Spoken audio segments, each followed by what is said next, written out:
अस्सलाम वालेकुम। आज हम लोगों ने पढ़ना है फ्रिक्शन। फ्रिक्शन क्या होती है? The force that opposes the motion of moving objects is called friction. वो फोर्स जो किसी भी ऑब्जेक्ट की मोशन को स्टॉप करेगी या उसे ओपोज करेगी यानी उसकी मुखालफत करेगी तो उसे हम फ्रिक्शन कहेंगे।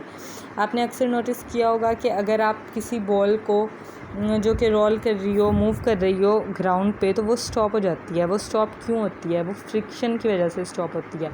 अगर यहाँ पे कोई फ्रिक्शन ना हो तो बॉल स्टॉप नहीं करेगी, वो कॉन्टीन्यूसली मोशन में रहेगी। इसी तरह से अगर आप बाइसिकल को आपने स्टॉप कराना हो तो फिर क्या करते हैं, आप ब्रेक्स अप्लाई करते हैं। ब्रेक से क्या होता है कि उनके टायर्स जो हैं वो रुक जाते हैं। अगर वो ब्रेक्स ना होती तो फिर क्या होता है कि वो कॉन्टीन्यूसली मूव करती रहती।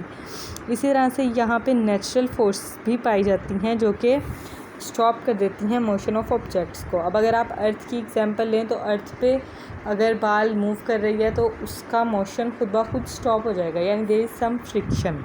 यहाँ पे आप देख रहे हैं एक cyclist keeps on pedalling to overcome friction. Friction को ओवरकम करने के लिए पैडलिंग कर रहा है। टू वॉक और to run friction is need to push the ground backward. अगर आप चलना चाहें या आप मूव करना चाहें तो आपको फ्रिक्शन को बैकवर्ड मूव करने के लिए आपको ताकत लगानी पड़ती है। अगर यहाँ पे फ्रिक्शन ना होती तो हम लोग इजीली चल भी ना सकते, बल्कि हम सब स्लाइडिंग कर रहे होते।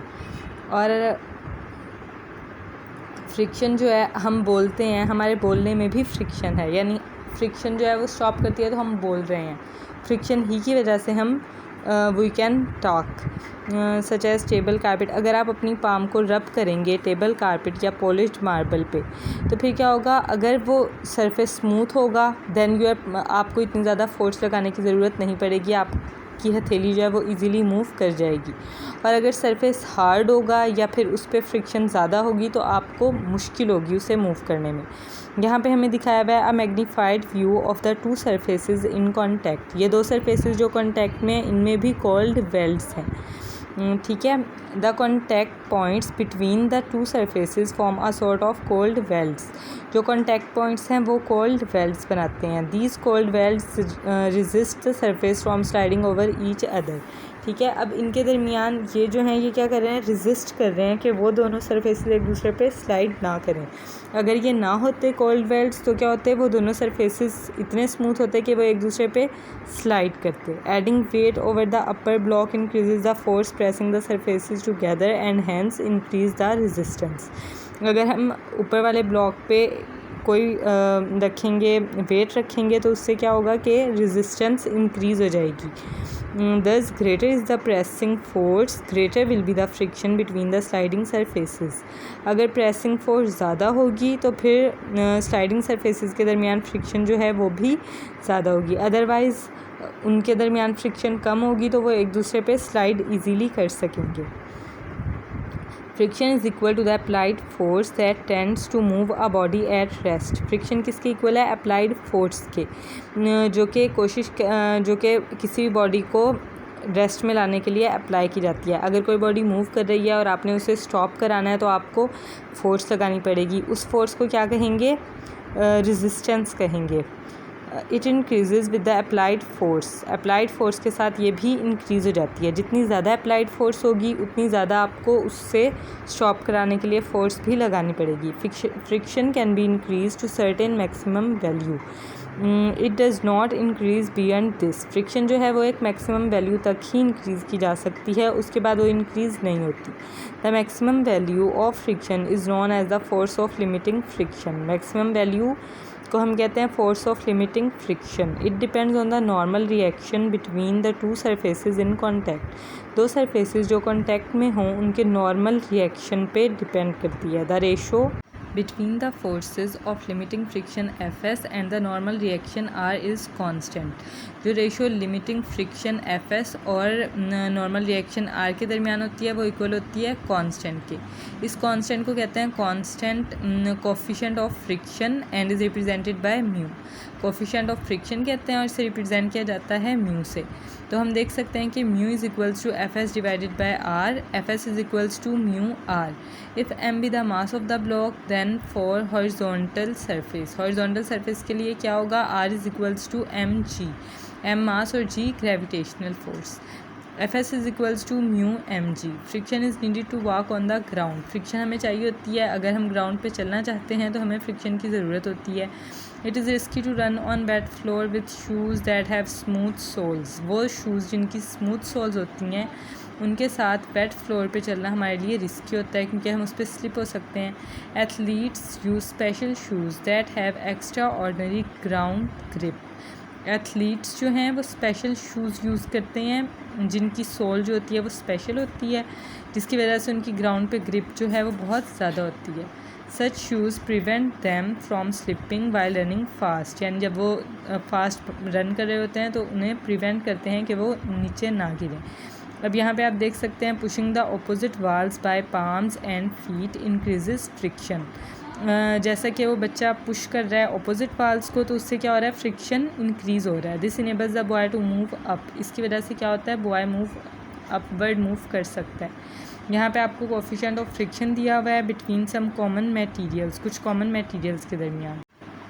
इसे आप लोग देख लीजिएगा और इन्हें याद भी कर सकते हैं, मे बी आपके न्यूमेरिकल्स में यूज़ हो। Wheel is one of the most important inventions in the history of man kind. यानी इंसान की हिस्ट्री में व्हील जो है वो बहुत ज़्यादा अहम इन्वेंशन है, अहम दरियाफ्त है। The first thing about a wheel is that it rolls as it moves rather than to slide. ये स्लाइड करने के बजाय रोल करता है और दिस ग्रेटली रिड्यूसेस फ्रिक्शन। इससे फ्रिक्शन जो है वो बहुत ज़्यादा रिड्यूस की जा सकती है। When the axle of a wheel is pushed, जैसे ही व्हील के एक्सल को पुश किया जाता है, the force of friction between the wheel and the ground at the point of contact provides the reaction force. ठीक है, जब जो फोर्स ऑफ फ्रिक्शन होती है व्हील और ग्राउंड के दरमियान, वो प्रोवाइड करती है reaction force. The reaction force acts at the contact points of the wheel in a direction opposite to the applied force. जो रिएक्शन फोर्स है वो एक्ट करती है कॉन्टैक्ट पॉइंट्स पे व्हील के, उस डायरेक्शन में जिस डायरेक्शन में फोर्स अप्लाई की जाए। The wheel rolls without the cold welds. That is why the rolling friction is extremely small than sliding friction. Rolling friction sliding friction की निस्बत बहुत ज़्यादा स्मॉल होता है। स्मॉल होने की वजह उन्होंने पीछे बताई भी है कि फ्रिक्शन फोर्स जो है वो as a reaction force act करती है। The fact that rolling friction is less than sliding friction is applied in ball bearings और roller bearings to reduce losses due to friction. The wheel would not roll on pushing it if there would be no friction between the wheel and the ground. Wheel जो है वो move नहीं करेगा, would not roll on pushing it, वो नहीं role करेगा अगर wheel और ग्राउंड के दरमियान कोई फ्रिक्शन की फोर्स नहीं होगी।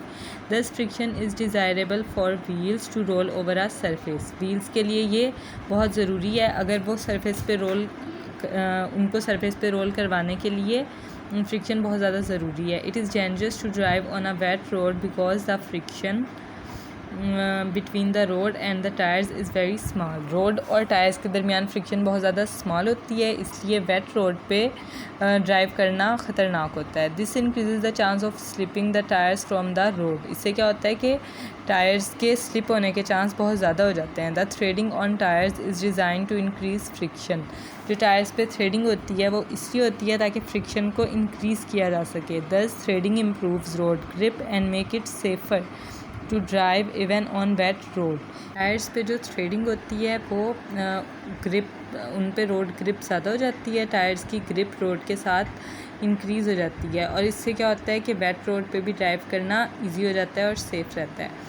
अ cyclist applies brake to stop his by her bicycle. एक साइक्लिस्ट जो है वो ब्रेक अप्लाई करता है, इसका मैं आपको पहले ही बता चुकी हूँ, अपनी बाइसिकल को स्टॉप करने के लिए। जैसे ही वो ब्रेक अप्लाई करता है तो व्हील्स जो हैं वो stop rolling and begin to slide over the road. वो रोल करना स्टॉप कर देते हैं और रोड पे स्लाइड करना शुरू कर देते हैं। दस sliding friction much greater than rolling friction. तो रोलिंग फ्रिक्शन की निस्बत स्लाइडिंग फ्रिक्शन बहुत ज़्यादा होती है। Therefore the cycle stops very quickly. तो साइकिल बहुत जल्दी रुक जाती है।